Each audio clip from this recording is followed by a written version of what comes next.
From Concord University in Athens, West Virginia, this is Mountain Lion News.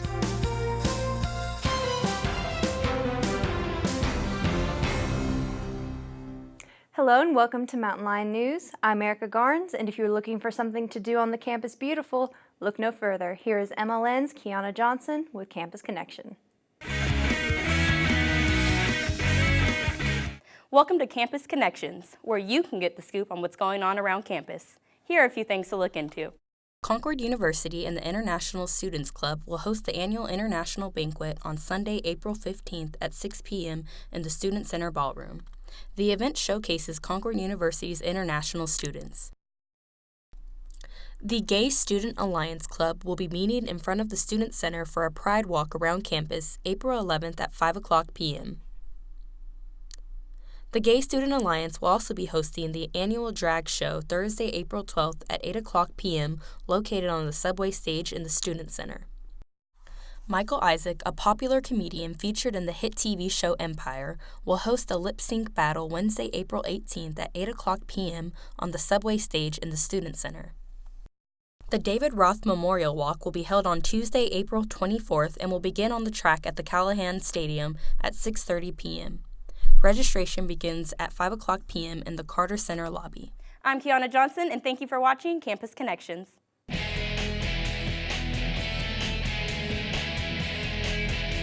Football season may be several months away, but the Concord football team has already started preparing for the 2018 season as they open spring practice.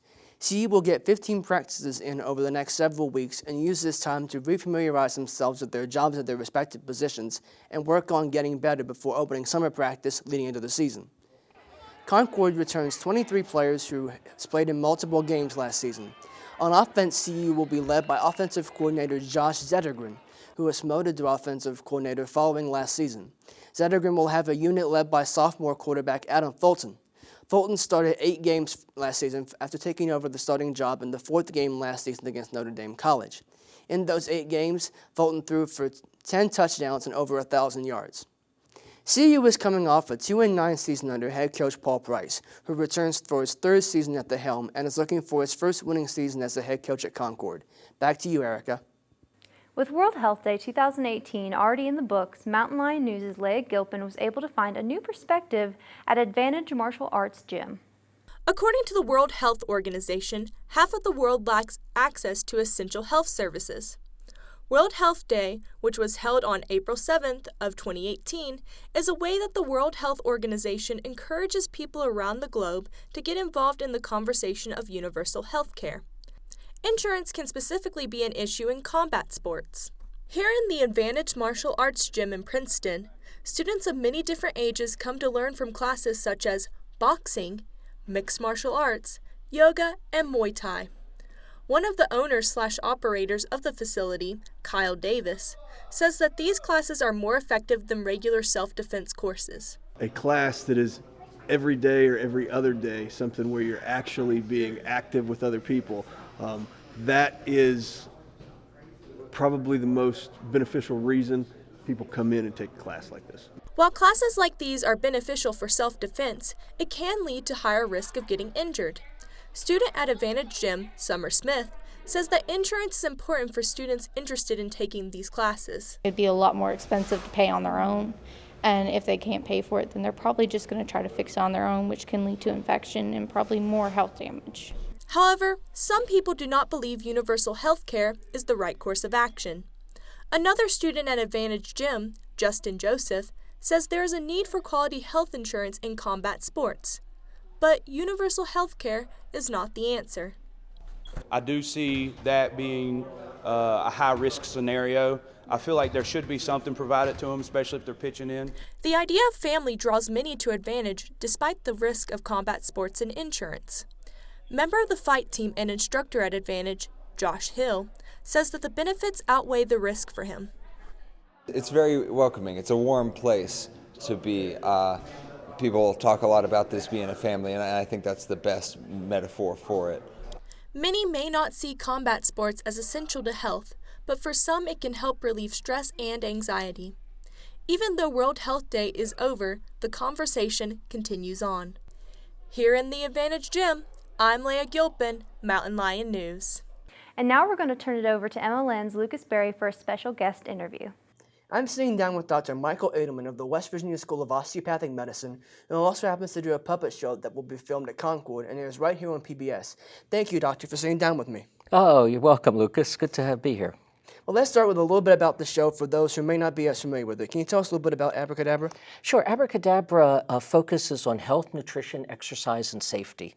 And it takes place in a magic shop where a bunch of characters come together to deliver those types of messages, healthy choice messages.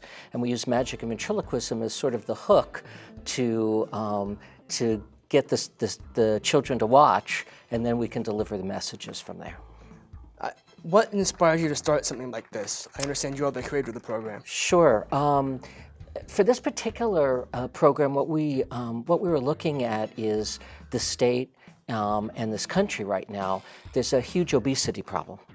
And in West Virginia, we're number 2 or number 3 in obesity, depending on the year. We're number 1 in heart disease, number 1 in high blood pressure, number 1 in diabetes. And so the medical schools are always looking at ways that you can educate the public. We took another approach. Everybody was focusing on the adults. We thought, let's focus on the kids, because that worked with seatbelts and it worked with smoking campaigns many years ago. And so by using our Healthy Children's Initiative, which Abracadabra is a part of, we are hoping to change the lifestyles of our children and allow them to influence their parents, and it seems to be working. I was about to ask whether or not it's the same basic idea of selling something to the kids and then have them say, Mom, I want to do this. Exactly.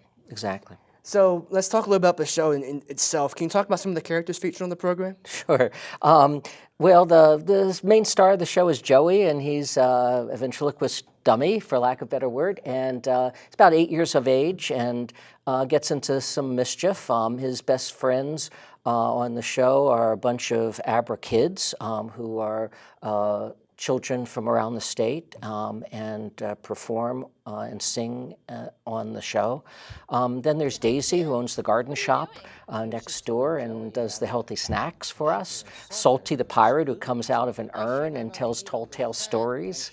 And Professor Science, who does science experiments, and so we have a STEM component to the episodes. And then, of course, there's Nastini and his brother Nastini too, who are, for lack of a better word, the villains on the show. They want everybody to eat sugars and chocolate and eat unhealthy, and so they get foiled during the episodes. That sounds like a very interesting situation. I have to ask, this show is being filmed at Concord now after being filmed in Beckley for several years. What do you think it'll be like filming here as opposed to in Beckley? What do you think the transition will be like? Oh, we're excited about it.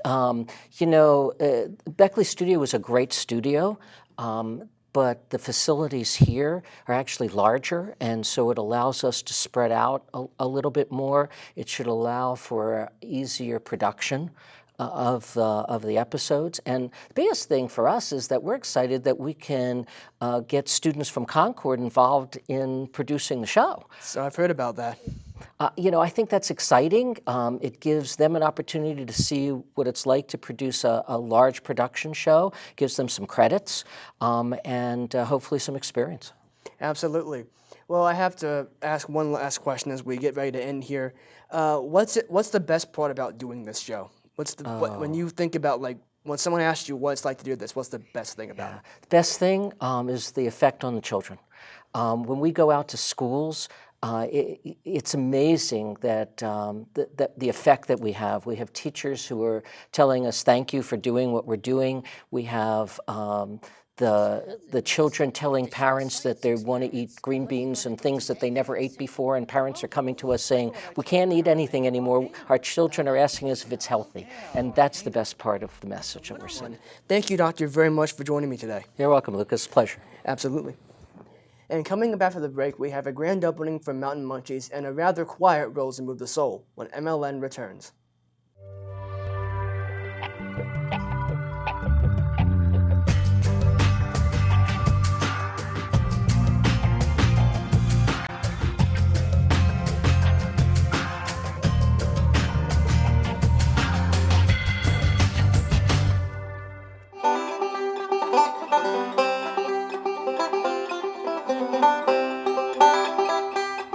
Welcome back to another segment of Mountain Munchies. I'm Leah Gilpin, and today we are reviewing a restaurant that strives to combine health food with fast food. The Pita Pit, which had its grand opening just this week, is a new favorite in the Princeton area. Assistant Manager Lauren Wells says the staff was excited about the positive reactions they have been seeing. Well, we're just really glad today that the community came out to support us, and please come by and see us and have one of our fresh pitas, and we'll try to put a smile on your face. So many people came for the grand opening that the line was going out the door. The Pita Pit actually officially opened their door for a soft open a few days ahead of their grand opening. Pita Pit offers a variety of wraps on pita bread. They also offer pita chips with dip.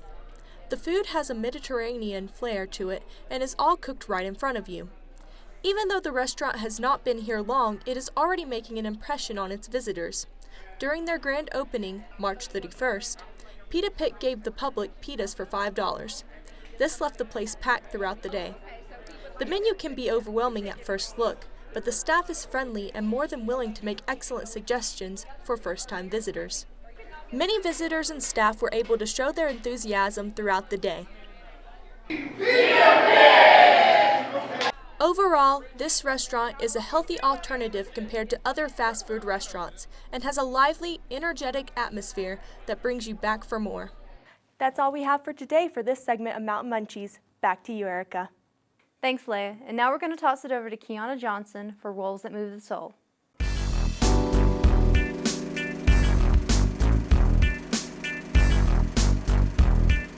Welcome back to the last segment of Roles That Move the Soul for this semester. I'm Kiana Johnson, and today we'll be talking about a movie that has silently crept its way to 100% fresh on Rotten Tomatoes. I'm talking about the latest sci-fi thriller, A Quiet Place. A Quiet Place was written and directed by John Krasinski, stars himself and his wife Emily Blunt, in a world overrun by creatures that have overtaken the earth. If they hear you, they hunt you and kill you. So in order to survive, Krasinski and his family set out to live a safe and, literally, quiet life. Everything cannot always go as planned, however. When small accidents draw creatures to the area, and the unexpected pregnancy of his wife puts the whole family in danger. The question isn't whether the family can defeat the monsters plaguing the earth, rather, can they survive them? Besides Krasinski and Blunt, the film features two up-and-coming child actors, Noah Jupe and Millicent Simmons. Jupe has been in a few other roles. The most notable was his role in the Emmy-winning TV drama, The Night Manager. Simmons is a completely different story, on the other hand. She was chosen for the role of Krasinski's deaf daughter because Millicent Simmons is actually deaf. Krasinski wanted a deaf actress to help garner a better understanding of the lifestyle and learn real sign language. That's all for Roles That Move the Soul this week. I'm Kiana Johnson. Back to you, Erica and Lucas. For Erica and I, this is our last broadcast. I myself would like to thank Concord for having this opportunity for students. Robert Hoffman, the instructor of this course, who allowed me to bring you sports coverage every 2 weeks, and all the students I have had a chance to work with. Thank you. Most importantly, thank you for tuning in. It has certainly been an enjoyable experience. And for me, I would also like to thank everybody I've ever worked with here. I would like to thank Robert Hoffman for giving me the opportunity as a little sophomore who didn't have half of the credentials I needed to actually join the class, but letting me anyway, and just getting to experience all of this and get a leg up and actually learn from experience. I think that's one of the best things that I could have done for my college experience. And I just want to thank everybody, and I'm so happy for this experience. And I definitely want to thank my parents who helped me through anything, even when things got tough. I have enjoyed these past 2 years immensely, and they will be years I will never forget. So for all of you at home, I'm Erica Garnes, signing off for one last time at Mountain Lion News.